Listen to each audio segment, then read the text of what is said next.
All right, we'll go ahead and get started. Thank you so much for being here with us. We've got our online group joining us as well, and so looking forward to, we had designated about half the class time to some Q&A, and so we will attempt to do that together as a group, but if not, you'll get some extra time to relax and to have a little break before you pick up your kids today. So both those are good outcomes either way. But I want to start with a scripture from First Corinthians, and this is speaking about the role that we have in relation to the role that God plays. And this is in particular to someone coming to faith, but I think the concept applies to parenting as well. Beginning there in verse 5, it says, "What then is Apollos? What is Paul? Servants through whom you believed, as the Lord assigned to each.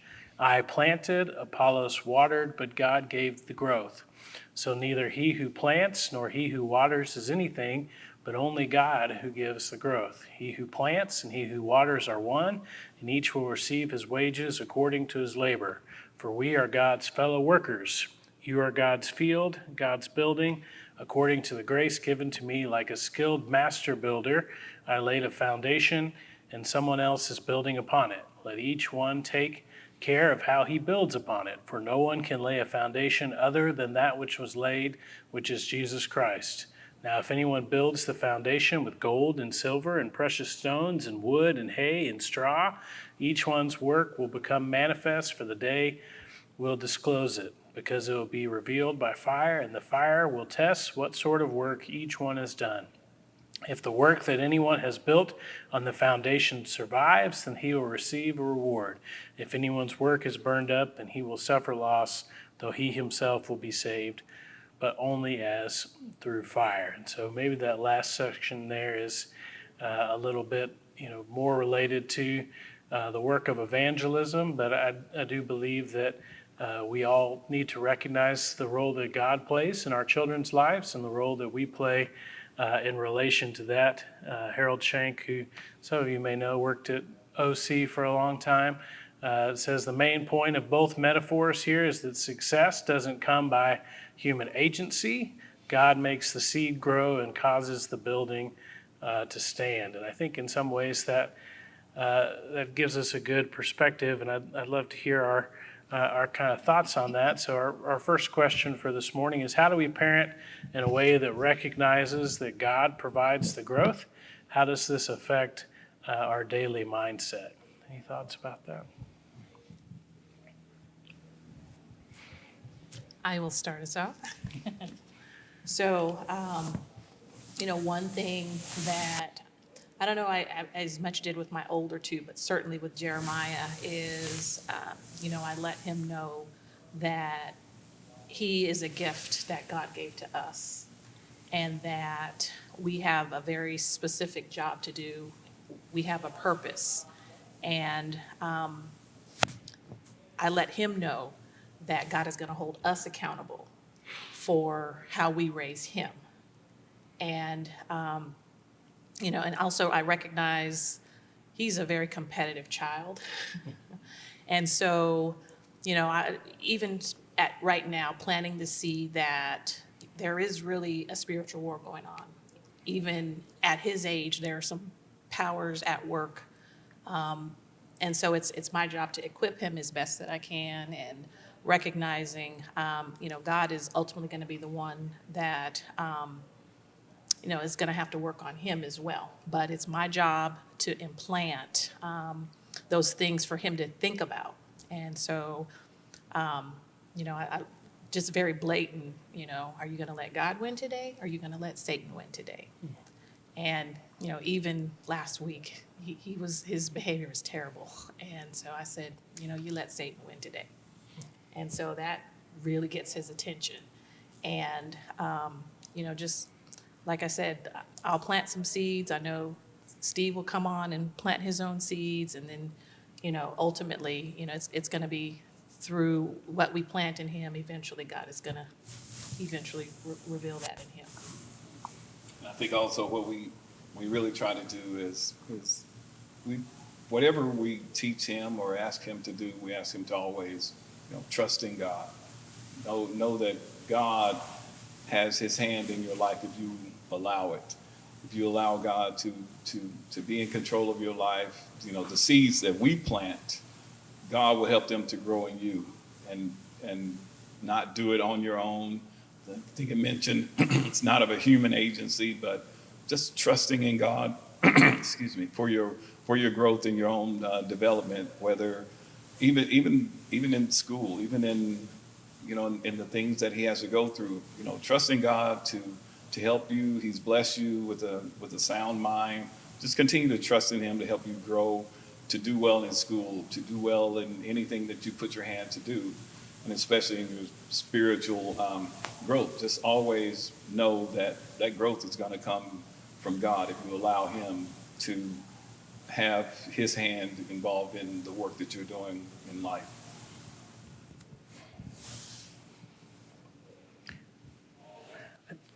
I think one of the things about, the context for this passage is, and you allude to this, Steve, of how, we have the blessing of having other people help us, right? And these, the discussion here is they're literally like bickering about, who influenced somebody more. And ultimately, we just want our kids to get the message that matters, and the channel is not always as important, but the message is for sure. Just couple of things about going to elementary school, since that is the main kind of focus of our class. And I will suggest one group that puts out resources, and I really don't like recommending resources, because the minute you do, there's going to be something that you either forget that's in there, or somebody will find something that, or whatever. But if you're familiar with the group called Orange, they put out curriculum that is kind of geared towards faith intersection with a lot of things with school, and a lot of their stuff's really helpful. But they have a lot of good things for parents as well.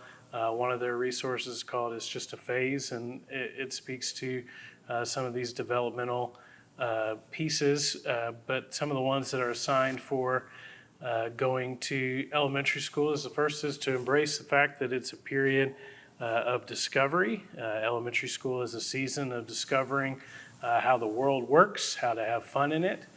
Kids want to laugh and play and learn and connect. And so the more that we can leverage that feeling and desire to discover, we can apply those to things of faith as well. This is a time of experiences that can be leveraged. Preschoolers and kindergartners remember many things, including situations and events that are relevant to the self. Novel experiences such as the birthday party or a trip to the amusement park reference self in relation to peers, parents, authority figures, and the general public. Autobiographical memories in the play years are foundational to the construction of a coherent identity later in adolescence. And so this is a time in which you begin to see kids connect different events, and they're no longer kind of freestanding events in their mind. They begin to put together some type of narrative of their own life story. And the last developmental insight is this is a season that requires a great level of attentiveness. In kindergarten and first grade, a child craves adult attention and approval. When adults demonstrate interest in a kid's progress, kids improve abilities. And so, we all know that it is difficult sometimes after a long day to be keyed into our kids, but it's an important thing, especially in this particular stage. So how as parents do you work to create experiences that are memorable for your kids? Any thoughts about that? Something we like to do in our house is just make sure that we're having one-on-one time with the kids, just so that we get that time to talk with them and even just have experiences. So yesterday, Grayson and Blake went out to some bike park. It kind of didn't interest the rest of us, but it was something Grayson wanted to do. So I'm not sure if Blake wanted to do it. I'm glad he didn't come home injured, but Grayson really wanted to do this. It was like it was very hilly and stuff. Irwin Park. Yes. It's pretty significant. I was picturing just a nice sidewalk or road, easy path, and it was anything but that. So. But that one-on-one time is really important, and it gave them a chance to connect and talk about all kinds of things. And, how are you feeling in your faith right now? And, do you feel like this year is going to be more difficult entering 8th grade? And it just gave them that chance to bond and have those important conversations. And it was something probably pretty small, going on a bike ride with your dad for an hour and a half. But I do think that that's going to be something that Grayson will remember, because it was something that was interesting to him and something that they got to do together and have that time to bond. So I would say just kind of making sure you've got that one-on-one time, but then also the family time is important as well. This question is kind of like, how do you create experiences that are like good memories for your kids? So just always trying to remember not to be too stressed out over the little stuff when you are making your memories. That, to be honest, the kids just want to have a happy, loving time, and it really usually doesn't even matter what you're doing. It's more of the attitude of the family and that everyone's happy and getting to spend time together. Yeah, and I think, just going through life, there are a lot of experiences, and the ones that are memorable are the ones that you come back later and talk about. Just like you guys had the bike ride yesterday.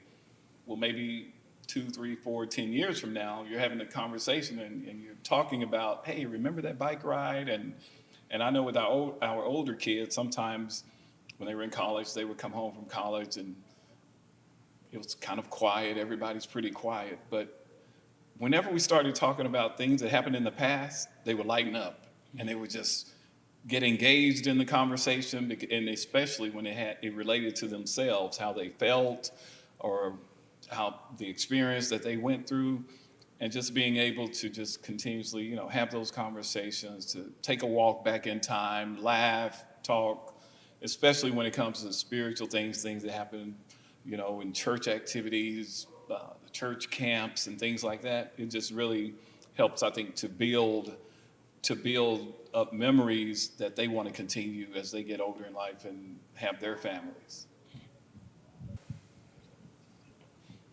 Yeah, I know here recently Jeremiah's been interested in just going back through my iPhone photo album. And so, he'll just come into bed with me early in the morning and, we're just scrolling. He wants to watch the videos of when he was a little baby, and, we just kind of just reminisce, and, he just really, I'm seeing he's really enjoying that now, so. That's more fun than when I used to go visit my mom and she would pull out that big photo album and it's like, oh, Mom, we don't want to go through this. But now these devices make it a lot more fun to take that walk back in time. I think it's super important, and it's hard for us to get in the place of our kids sometimes, but this is a stressful event, going to kindergarten and to first grade, and even at younger ages, reflecting on times that they may consider to be more safe, or that they felt maybe more comfortable in their circumstances, are really, really healthy, and things that can propel them to have courage for the future. And the last kind of thing before we wanted to open it up is just a reminder about our main goal of parenting, and all of this is helping our kids experience Jesus, and kids experience Jesus when adults in the church give them grace, time, and genuine love with no hidden agenda.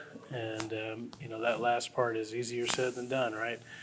We need to allow people to experience Jesus in a way that is unique to them and is not forced or with an agenda. And this is from Tim Kimmel. I love this thought here. Grace does not exclude obedience, respect, boundaries, or discipline, but it does determine the climate in which these important parts of parenting are carried out. And so kind of our final question we want to discuss together before we open it up is, how do we commit to being grace-filled parents? Any thoughts about that?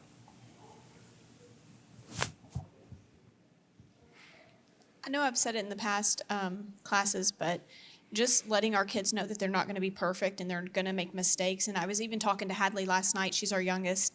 And, I just had the conversation with her again of, hey, you're going to do things in life that you're not proud of. You're going to do things that are sinful. And I asked her, I said, does God love you anyways?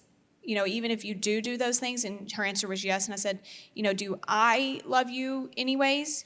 And she said yes. And just having that conversation then of like, as you get older and as you do things, I said, a lot of times it feels better to just get the things off your chest, and you can come to me and you're going to probably get in trouble.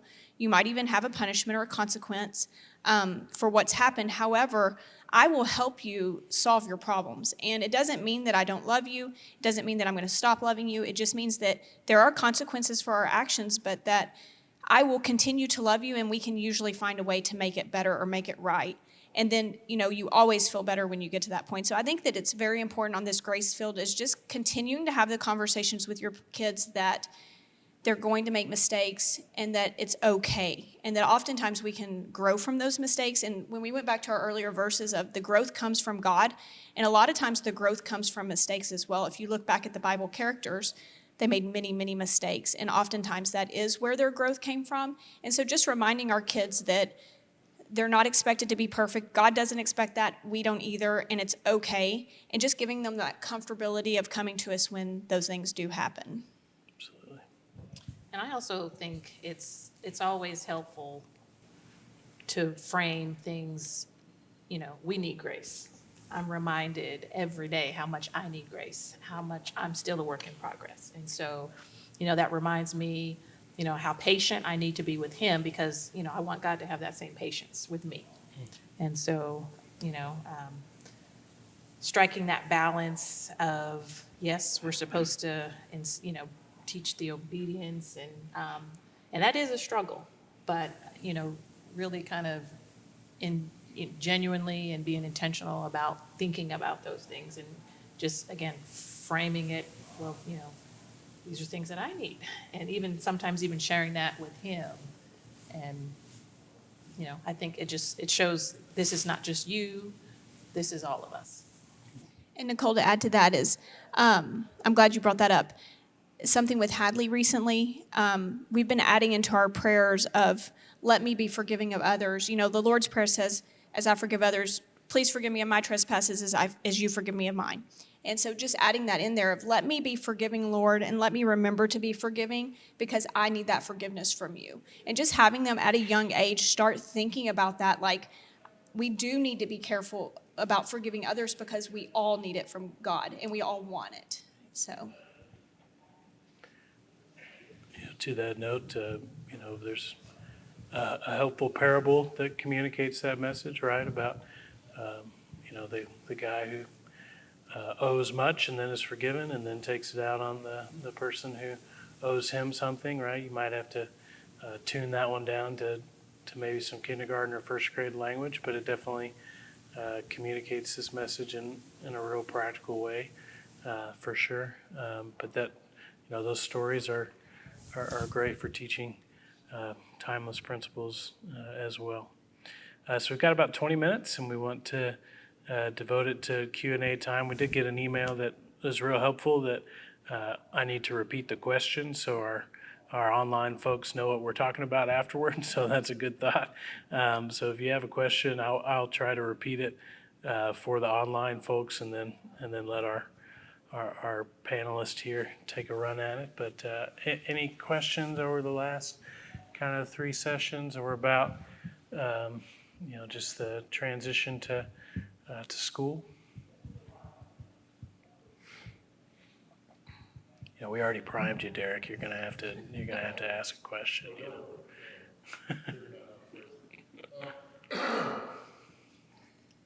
What's the one thing you wish somebody would have told you to help you prepare your kids? To help prepare your kids a little bit more, or just the biggest piece of advice that you would say you would have for anybody else that you have dealt with? So what's the one thing that you wish somebody had told you, or a piece of advice that you wish you had or would like to pass along about the transition? For me, I would say, especially with 2 older ones who just graduated college, the time went by so quickly.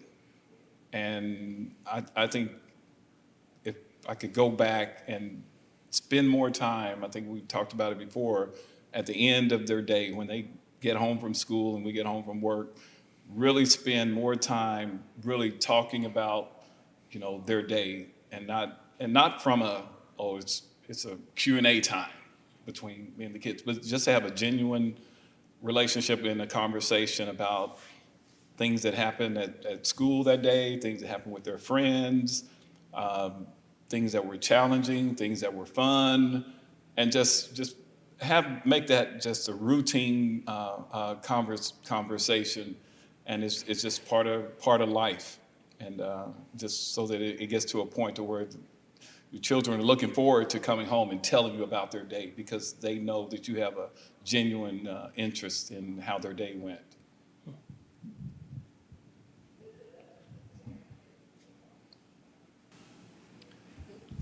I'm not sure if this is good advice or not, but just came to mind that I think looking back, and I've mentioned this a couple of times, just the many difficult spots you'll be in with friends and how the schools are now, and just all of those factors. And so I think looking back for me, I would just never, ever have an issue with putting your kid first. And I know that sounds weird because you will put your kid first, but there's just going to be so many things that you'll face that you should just never feel guilty, never feel bad, never for any reason other than you're thinking of your kids and what's in their best interest. And I think that when I went into it, I looked more holistically that it was the best for everyone, but the schools won't really align with you, I'm sure, like it doesn't with anybody else. And so putting your needs and your kids first is always going to be the right choice.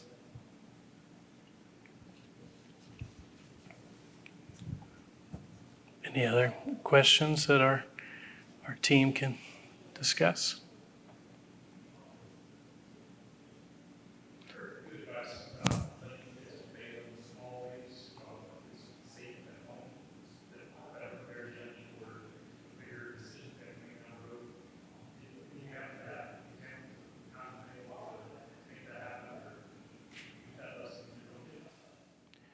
So the question is, any examples of some ways in which you've created a safe environment for kids to fail at home, and how you've kind of, used those as teaching experiences? Is that fair, Jaren? I actually like to set up our kids sometimes when they need to learn lessons. So I remember one time when Hadley was 3, she had a sucker, and it really wasn't a big deal, but she had she took 3 licks of the sucker, then she put it in her trash can in her bathroom. And I heard her up in her bathroom doing something, and I said, "Hadley, what are you doing?" And she said, "Oh, nothing." So I went up there because, of course, something's going on if they say nothing's going on. And so I just kind of looked around for a second, saw the sucker, and I said, "Oh, Hadley," I was like, "where did this sucker come from?" And she basically lied and said it was me who did it. She said, "Oh, remember, Mom, you did that." And I said, "No, I didn't get a sucker out and put it in your trash can." Anyway, so she lied and blamed me. So we had our big conversation about lying and making sure you're telling the truth. And so just the next week or so, I would kind of set her up where I would do something, make sure, she knew what was going on, and then I would get Blake in on it and have him kind of ask the question of, "Hey, what just happened?" or what went on, to make sure she was truth-telling, just so we could kind of reiterate that, and the time of where her growth was when we were talking about it, when she needed to learn the lesson, just re-talk about it. And even as they get older, I love having things at home that we can teach them on. And sometimes you do just have to create them, and it's not usually a big deal, but it is something where we could kind of see, hey, where are they at, and can we learn from this? Yeah, and again, as I mentioned, Jeremiah is quite competitive. And so, he always wants to win. And so, really trying to teach him, yes, we want you to do your best, but it really is not about winning. And so you learn how to win with grace and humility, and you learn how to lose. And those have been obviously the harder lessons. And so, like you said, kind of creating opportunities where we can practice that. And, when he doesn't get it right, then let's not just let it slide. We're going to really talk about it and, asking him, well, how could you have done that differently? And really getting him to articulate. And, it's not just a one-time conversation. You know, it's conversations we have to have over and over and over. Right. And I think that's a great time to teach also what it means to become a Christian, because of course at this age most of our kids are not Christians yet, and just having them understand that it is because we fail on our own to be the way God wants us to be. We fail every day. So we need to give our lives to Christ. We need to learn more about what it means to become a Christian. And at that point, when we are ready to become a Christian, we understand that we will fail, but because we've been baptized into Christ, the blood of Jesus will cover us from our failures. Because I know it's pretty difficult to watch your kid fail when you know how to protect them.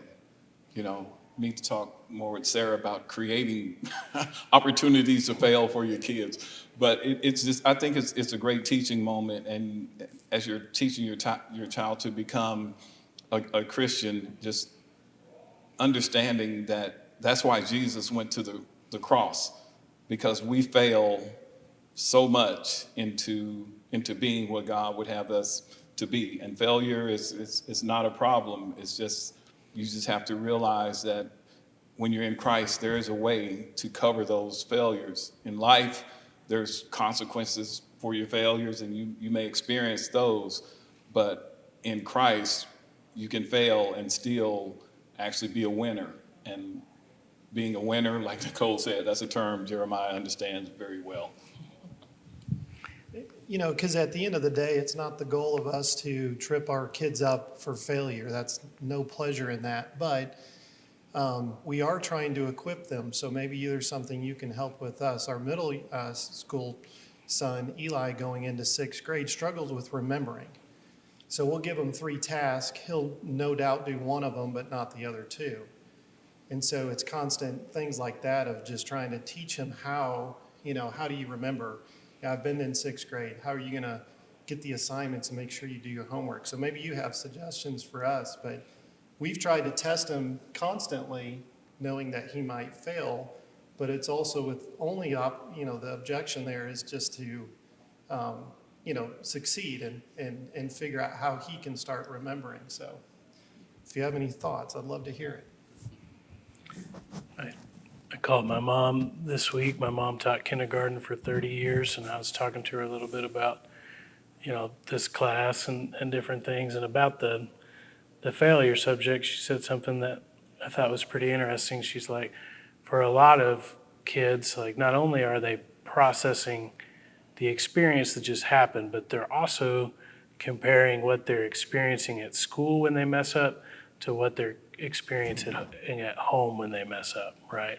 And so, one that will potentially, continue to, set expectations for both scenarios, but, the response of parents, in terms of how, the Christian witness is involved, should be markedly different maybe from the response that they get from their teacher or from a coach or something different, because the mindset or perspective may be different. She gave the example of, every time, one of her kids would hit somebody or something, she would say, "Did you hit them?" And the answer is always no, right? And then she'd say, "Which hand did you hit them with?" Right? And immediately they tell you which hand they hit them with. But the thought there is, kids aren't criminal masterminds, nor do they desire to be, but they're just genuinely afraid a lot of times that they've made a mistake. And, it's okay to enter into that fear with them and help them process that for sure. Brad? Going back to your question, Kurt, your middle school teachers and you communicate with them and let them know this is the thing you're working with your child, you're going to have this and that.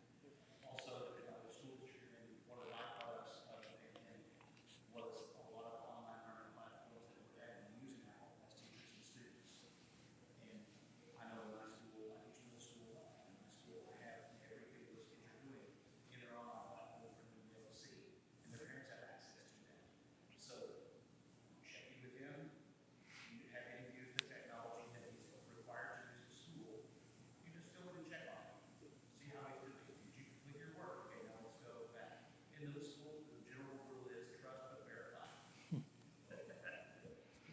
I appreciate that. All fair. They might have nuclear weapons, right? Uh-huh. All right. Any other questions that, well, we still have some time together?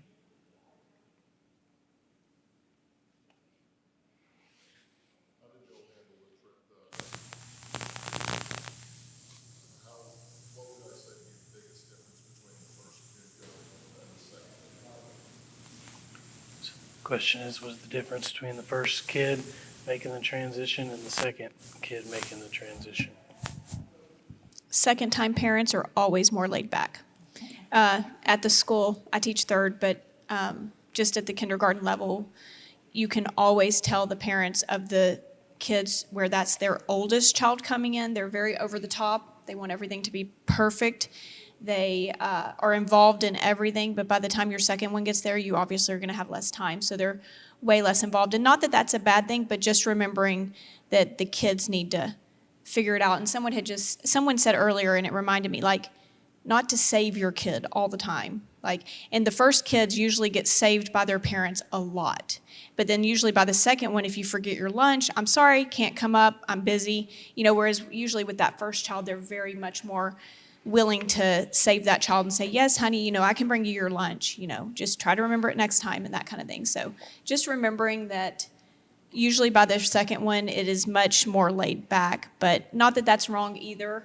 I mean, because I know I was more over at the top when Grayson went to kindergarten than I don't even remember Hadley's first day, nor do I have a picture of it, but Grayson I do. And his hair was really fixed cute, So, And you also have to know the temperament of your kids. And so, those who might need a little bit more comforting, might have a harder time transitioning, obviously, whatever the birth order is, that's probably going to dictate.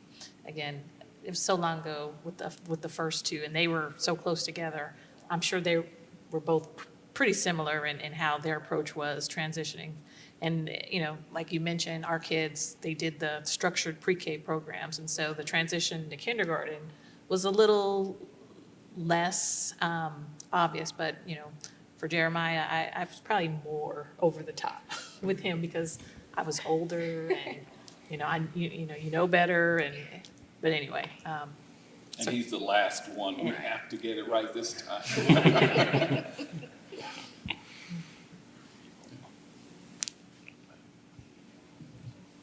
Probably got time for one more question. Any final thoughts?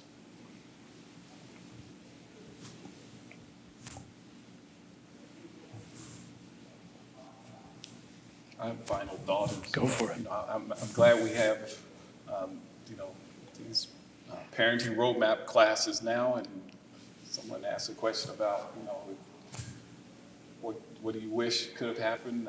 If we had these classes when we were raising, our others, we like to think that, maybe things would have gone better, gone differently, although, there's no regrets, but there's always opportunities to be better parents for our kids and really to understand them transitioning into school, because I think in the past we didn't really look at it this way. It was, okay, we have to prepare them to make sure they're able to study and do their homework, but being more from a Christian perspective of some of the biblical principles and especially some of the examples that Matt has been able to share, those are just so valuable as you're entering that age with your kids now. There's so many more resources available, especially within the church, that's really helpful for the parents and even more so for those kids as they're entering these early school years.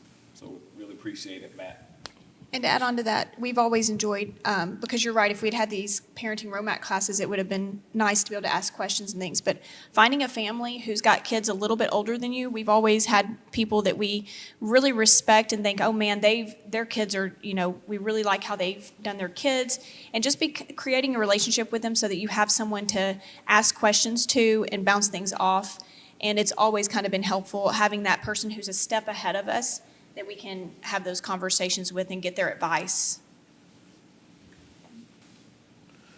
Do you want to make one final plug, and you'll be hearing more about it for our family conference, and that is October the 16th this year. It's on a Saturday, and we know Saturdays are always tough. But, if you think about all the different things we block out time for, if you can block out one Saturday to come, grow with others on parenting, I think can be really helpful, and we'll have some great speakers and teachers here, and hope that you'll be able to join us for that. We will have another one of these classes in September with another set of couples, and it'll be about a different age group. We hope that you can join us as well. But thank you to the Wests and the Youngs for being with us, and I'm sure if you have anything else you'd like to talk to them about, they'll be around and would love to talk to you for sure. So thank you so much for being here today.